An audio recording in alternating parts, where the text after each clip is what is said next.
Muito bem, estamos retornando com o nosso Conversa de Arquibancada super especial de hoje, com a presença do presidente Moacir Fernandes, aqui nos estúdios da TV Criciúma.com. Falávamos no bloco anterior sobre algumas histórias, algumas situações vividas pelo presidente no comando do Criciúma. Eu queria agora, Moacir, que tu destacasse uma situação, aquela que mais te empolgou do comando do Criciúma. Uma. Eu acho que uma situação que me empolgou assim mais foi aquela vitória lá em Manaus. Pelas dificuldades, por ser numa época já fora do futebol praticamente, já no final do ano, né? Foi no final de janeiro aquele jogo. Final de janeiro. Era coisa do ano anterior. Isso. E nós tínhamos uma confusão ali com o Rached na época. Até foi o Mir Andrade que me pediu insistentemente para incluir o Rached, que o Rached podia resolver para nós o problema. E aí nós empatamos lá no Espírito Santo. Isso. E ganhamos de 1-0 lá em Manaus. Realmente desclassificamos o Internacional e continuamos na sequência do campeonato. Então, acho que aquela foi uma vitória aos 47, 48 minutos do segundo tempo, um pênalti no Rached, e o Osmair bateu, e bateu muito bem. Ele foi lá, um olhou para o outro, o Osmair foi lá, pegou a bola, ele já era meio disparado mesmo, entende? Ele foi lá, pegou a bola e bateu. Eu acho que foi... A gente sentiu, entende? Talvez também pela umidade que tinha lá, pelo abafamento que a gente estava lá, por tudo aquilo. Eu tive no vestiário, vi a mala de dinheiro que o Internacional estava dando pro outro lá, o cara com a mala. Ele foi lá no intervalo, abriu a mala do dinheiro, porque também a gente não é bobo, a gente estava acompanhando tudo, né? Como é que se processava as coisas. E no fim, cria um clima para a gente vendo essas situações todas. E aí a gente saiu com sucesso de lá, e acabou que houve antidoping.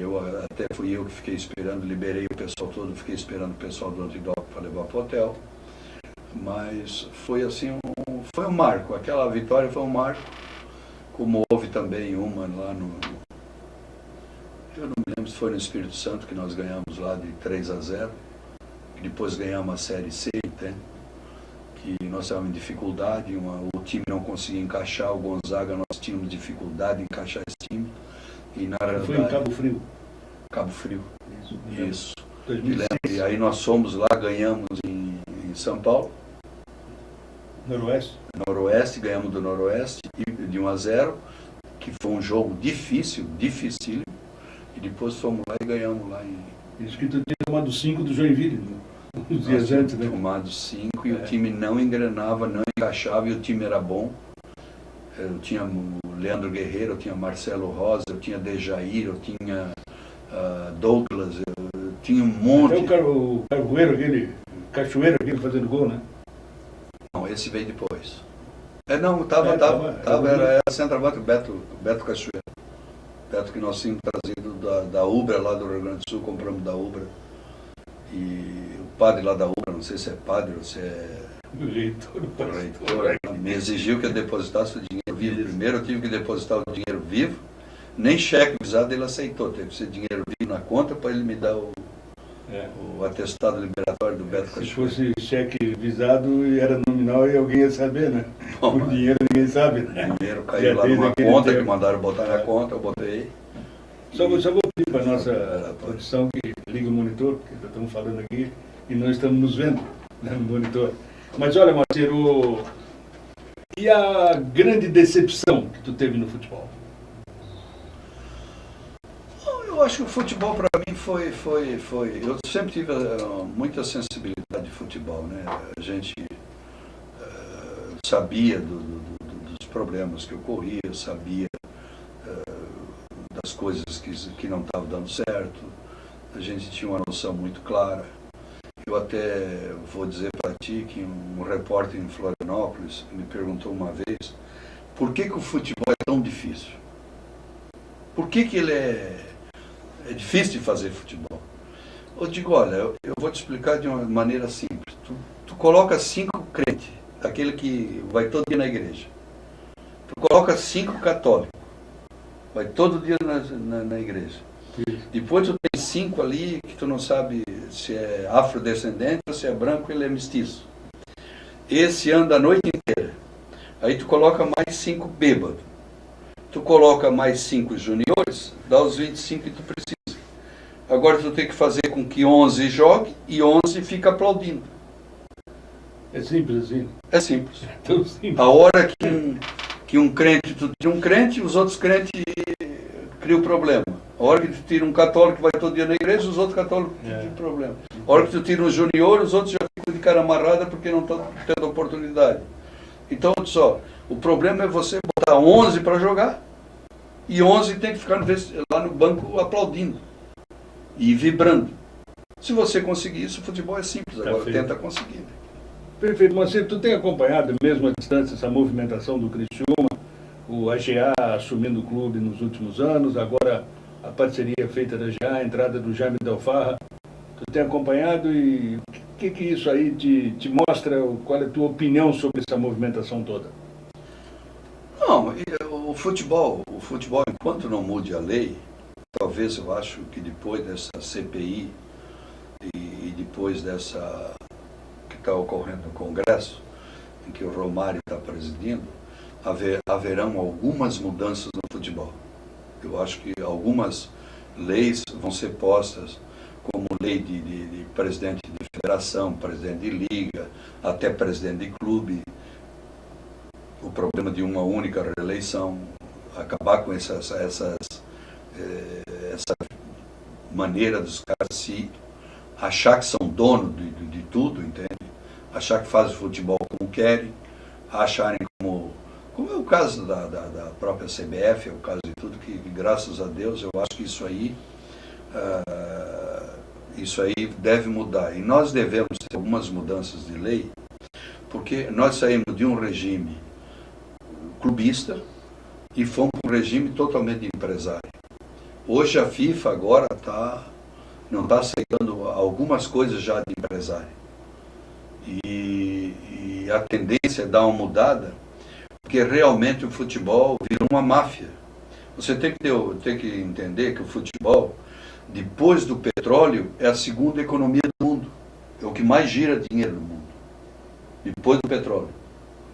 Então, o giro desse dinheiro todo no futebol, ele tem que ser mais controlado, ele tem que ser mais eles estão pegaram agora esse jogador nosso aí, o melhor que nós temos da seleção. Neymar, pegaram o Messi. Pegaram, e vão pegar todo mundo, vão pegar jogador, vão pegar os empresários que estão fazendo as transações, e as receitas dos países todos vão pegar, porque está havendo um sentido, uma sinergia nesse sentido de pegar todo mundo. E eu acho que depois desse que está aparecendo muitos documentos, está aparecendo muitas ações, está aparecendo muitos problemas, e tudo isso está indo para a mão do Romário. E o Romário deve, junto com seus parceiros e com o pessoal que está lá estudando isso, fazer algumas modificações no futebol. O Congresso deve fazer algumas modificações no futebol. E eu acho que aí nós vamos ter um outro período, uma outra movimentação, não tanto para o clube e não tanto para o jogador. Vai ser uma coisa mais ou menos equilibrada. Eu acho que um jogador que você forme, ele tem que ter automaticamente até 23, 24 anos, ele tem que permanecer no clube, ou que o clube tenha condições. Agora, o erro veio lá do Zico, do Pelé, e com a união dos clubes grandes. Aqueles que tinham influência no Zico e no Pelé, os clubes grandes. Porque o que é que eles fizeram? Eles fizeram uma lei para acabar com os intermediários e com os pequenos. Porque o Inter e o Grêmio e São Paulo, e principalmente o São Paulo que faz muito isso, e o Atlético Paranaense que faz muito isso, vão lá e roubam os jogadores. Isso. Mas eles roubavam, o Clube dos 13 tinha uma, que hoje não tem mais Clube dos 13, acabou, né? Mas eles tinham uma ética que entre eles não, só São Paulo e o Atlético que tinha essa briga pessoal. Os outros se respeitavam, ninguém tirava jogador um do outro. Vinha tirar do Criciúma, vinha tirar dos times pequenos, vinha tirar e tiravam. Agora está acontecendo o problema seguinte, o pessoal do exterior que alimentava os clubes grandes estão vindo roubar jogador dos clubes grandes. Agora eles estão apavorados. Por isso que eu te digo que a lei deve mudar, porque os clubes grandes agora, vem um Barcelona, chega ali no Inter, pega o jogador com 15, 16 anos dele bom e leva. E não tem que dar explicação. Está bem assim. Está bem assim, com 15 tu não pode fazer contrato, tem que fazer contrato com 16. Aí ele, quando falta um pouquinho de 16, ele leva o jogador. E os clubes grandes estão ficando tudo sem conseguir. O Brasil, tu vendia 2 jogadores em média por ano. O Inter não vendeu quem? Não vende mais ninguém. O Grêmio não vende mais ninguém. Por uma lei que eles mesmos fizeram. E agora tem aquele chita, tem aquele petezada lá do Congresso, que não deixa mudar nada, entende? Isso. Porque diz que é o direito de liberdade, é o direito de ação, tem esse direito disso, direito daquilo. E então não deixa mudar a lei. E agora os clubes grandes é que estão se mexendo, porque agora eles é que estão sendo extremamente prejudicados. São Paulo, porque o Barcelona vem, leva o pai, leva a mãe, e leva o filho e deixa o São Paulo abrir na vista. É o Espírito Santo se bobear, né? É. Agora, Marcelo, mas a gestão aqui do Criciúma, o caminho para o Criciúma é mesmo esse tipo de gestão? Na tua opinião? Eu acho que o aproveitamento do pessoal da região, isso é importante. Não adianta que o que milita no futebol hoje são todos profissionais e sérios são poucos. Eles se congregam, entende? Então, tu traz hoje um de São Paulo para cá, ele sai daqui e já está empregado lá no outro lugar. E já leva aquela gangue tudo junto com ele. Aí tu desemprega lá, porque o negócio não deu certo, ele já está empregado no outro lugar. Então criou um giro aí de gente no futebol que está levando sempre os 10, 12, 13 jogadores dele, mais dos empresários que levam ele junto, entende? Então isso tem que acabar. Aqui no futebol, a gente aqui, tem muita gente aí que tem condições em determinados posicionamentos dentro do clube. Eu acho que o que está anunciado aí, o Vanderlei, eu conheço bem, que faz negócio sempre, e trouxe ele lá de Cascavel. E então, tem condições, é sério, a pessoa séria. Pode errar.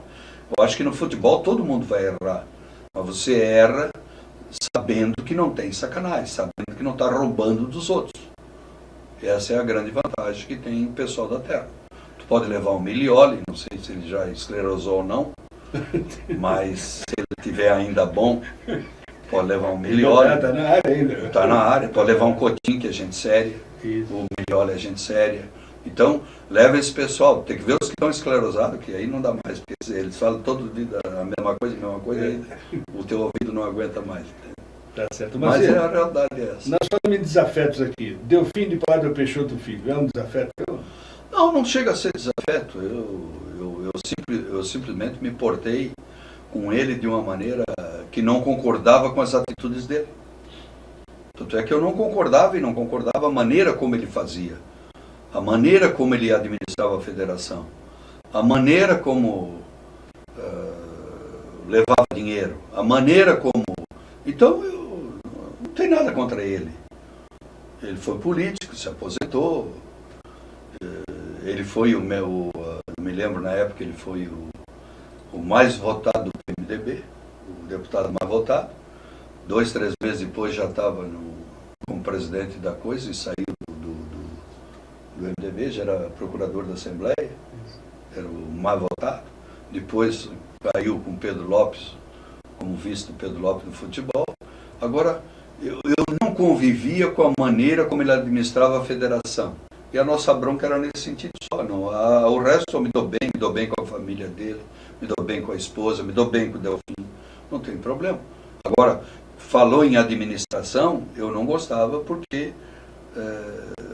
é muito difícil você angariar dinheiro no futebol, é muito complicado. Hoje eu soube, falaram há uns 15 dias, que no campeonato estadual ele cobra 10% de taxa. Isso é um absurdo, isso é uma indecência. 10% do bruto ganha mais que o clube. É quase 40% do líquido. Ganha mais do que o próprio clube. Dá mais de 40% do clube. 40%. Então, a federação vem aqui, e eu brigava sempre com ele, dizia, Delfim, não tem uma liga aqui? Por que tu tem que trazer um caminhão de gente de Itajaí, vem uma máfia do diabo aqui, para vir levar dinheiro, se tem... Bom, a federação tem uma liga aqui, você bota a gente na liga que seja decente, vem aqui, fiscaliza, deposita o que é seu, deposita o que é do INPS, deposita as coisas. E acabou. Para que faz essa viajada, essa fanfarra, essa... Quantos caras saem da federação? Tem 6 jogos no fim de semana, sai 6 leva para cá, 6 leva para lá, e volta com dinheiro sujeito a ser assaltado, e etc, etc, etc. Então, são princípios de... Se tem uma liga aqui, por que ela não pode recolher? Claro. Por que não pode fiscalizar os portões? Por que tem que vir uma gangue, aí paga janta, paga almoço, paga isso, paga mordomia, paga o... É o inchaço da máquina, né? Que tem que ser tem que acabar com isso, tem que acabar com essas coisas. Mas, para finalizar, tu ainda pensa um dia voltar ao futebol? O parceiro, quem teve em futebol sempre gosta de futebol. Eu vejo futebol e sempre que o Criciúma joga, eu prefiro ficar sozinho, olhando, vendo. Gosto de ver futebol praticamente sozinho. Evidente, sozinho que eu digo é com a minha esposa lá, ela faz o café, faz a pipoca, faz o aperitivo, fica trabalhando para ti. Prepara o uísque para o segundo tempo, faz aquelas coisas boas que a gente tem que fazer. Cadê a Terezinha uma santa? Então a gente tem que seguir mais ou menos assim. Mas a minha vida toda foi envolta em futebol, entende? Desde pequeno foi tudo envolto em futebol. E a gente gosta, eu gosto de futebol, vou sempre que posso ao estádio. Agora, a nossa empresa tomou uma outra conotação em que eu já não aguento mais avião, porque a semana que vem eu tenho que ir a Brasília, tenho que ir a Salvador, que eu estava escutando, eu tenho que ir a Recife. Então é avião para cá, avião para lá. O cara diz, vamos para a Europa. Eu digo, por amor de Deus, não me bota dentro do avião para ir para a Europa, que não vou. Prefiro ir de navio. Está fazendo uma série B na tua atividade aí, para lá para cá, Brasília. Então é que também houve, e eu devo dizer para você o seguinte, as firmas de porte médio, quer dizer, nós andávamos numa escala de obra de 50 a 200 milhões. Que é o nosso porte. Okay. Eu não arriscava ir acima disso, e abaixo tem os pequenos também, que não adianta que ela fique inviável. Então nós estávamos nessa faixa trabalhando nessa faixa. Porque acima de 200, as grandes queriam, a Odebrecht, a Queiroz Galvão, e abaixo tem as menores que queriam. Então a gente ficava disputando essa faixa aí. Só que agora, com o problema que deu, com os bloqueios que deu nas grandes, a gente está sendo chamado também um pouco mais. Para avançar um pouco mais. Para avançar, eles estão pedindo até, em Brasília, e eu vou tratar desse assunto, eles estão pedindo que a gente avance um pouco mais. Então, uma obra que era um consórcio lá de 2 bilhões, eles vão dividir em fatia de 300 milhões. Certo. Então, eles precisam, empresas com ficha limpa. Tu nunca fez nada com a Petrobras, ou fez? Não, ainda não. Mas nós estamos cadastrados na Petrobras, okay. Já tivemos, eles já tiveram aqui na firma várias vezes. Tá? E pediram alguma, não? Não, a nossa empresa, felizmente, é ficha limpa. Nunca teve processo, nunca teve problema nenhum. É ficha limpa e não tem problema nenhum. Muito bem, Macedo. Deixa eu te passar aqui um brinde aqui do Conversa daqui bancada. Vou usar um paninho bonito aqui. Isso aqui é uma obra já conhecida na praça. E tu que é um cara do futebol vai poder acompanhar aqui no Almanaque das Copas, vai poder acompanhar o trabalho que foi feito e a história das Copas do Mundo até 2010. Que esse almanaque ele foi... Obrigado, Nassif. Obrigado pela dedicatória aqui. Ao eterno presidente Moacir, um abraço forte do amigo João Nassif. Obrigado a você. Obrigado e para tudo degustar. Vou guardar lá com muito carinho. Perfeito. Moacir, muito obrigado pela presença aqui conosco. Um prazer sempre recebê-lo. E será a primeira entrevista que tu dá aqui nesse seu retorno aqui em Criciúma, que nos deixa muito envaidecidos aqui na tvcriciúma.com. Obrigado, boa sorte na caminhada. E quem sabe um dia nos encontraremos novamente no futebol, apesar de que estamos por aí tomando uma cerveja, uma gelada de vez em quando, né? Obrigado a você, Nassif. Obrigado a todos que estão nos ouvindo. E sei de que depois de 2013 é a primeira vez que eu estou falando com você. Isso. E espero que fique por aqui, que eu também não quero falar muito. Mas depois que nós colocamos no ar essa entrevista, tu vai ser assediado. E já temos uma agenda marcada, mas depois a gente combina direitinho isso aí. Feito, Marcinho, muito obrigado. Um abraço. Obrigado a todos. Um abração. Perfeito. Muito obrigado a você também que nos acompanhou. Foi esse o nosso Conversa daqui bancada de hoje, esse super especial com o presidente Moacir Fernandes, aqui na tvcriciúma.com. Muito obrigado, um abraço